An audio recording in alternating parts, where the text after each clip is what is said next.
I'm a worker in a heavy carbon industry, and I know enough is enough. We cannot carry on like this. As you know, this kind lady has already said, 1.8 billion has been spent to Wizz Air, BA, Ryanair and EasyJet. In fact, EasyJet took 600 million from public money. The month prior to that, the board of directors took a big bonus. Stelios, a 34% shareholder, took a whopping £60 million.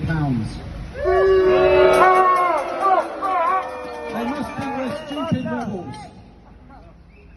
You know, ever since I was 5 years old, growing up on a council estate in Essex, my dad, a builder, always said to me to do a job that you'd enjoy. I wanted nothing more than to be a pilot since my earliest memories.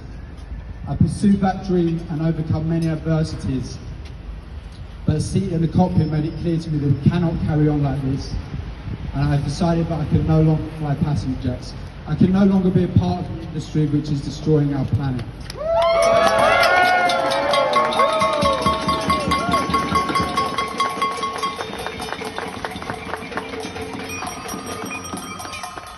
You know, the airline industry will have you believe that, you know, they're moving towards a sustainable future, but the facts are far from it.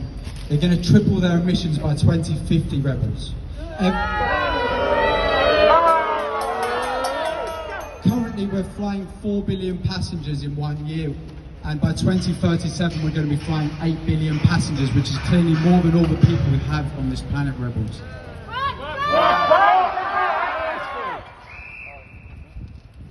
The airline industry is talking about greenwashing and, you know, this Corsair offsetting program, but it's just a big scandal. The only real meaningful change we can make in this industry is contraction and degrowth. You know,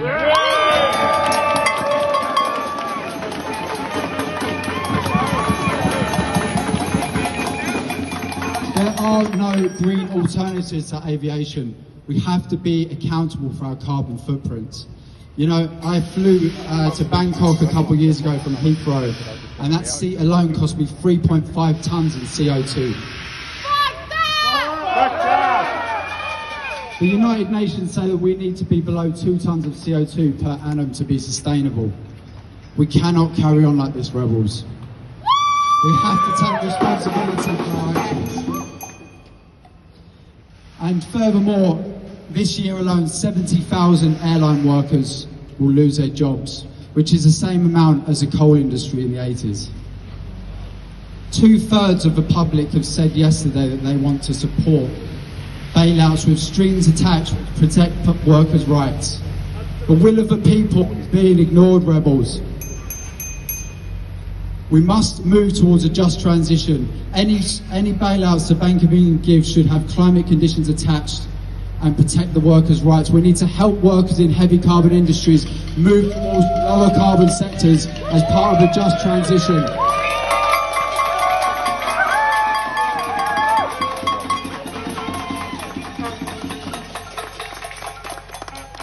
You know, when I was working as a pilot for Thomas Cook about 3 years ago, I was at the gate at Stansted and the agent came up and he said, do you know Boris Johnson's getting on your flight?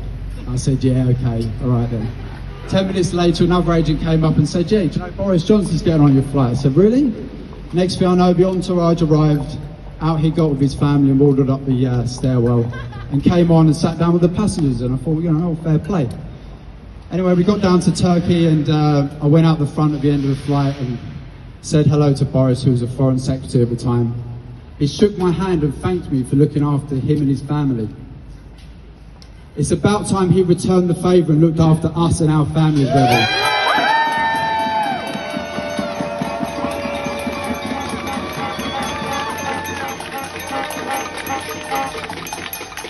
Boris Johnson is so out of touch that a couple of days ago he said that we should clap similar to the NHS workers for capitalists, our wealth creators and our financiers. Well, we'll give them the clap that they deserve. Please join me in a slow clap, rebels. Thank you.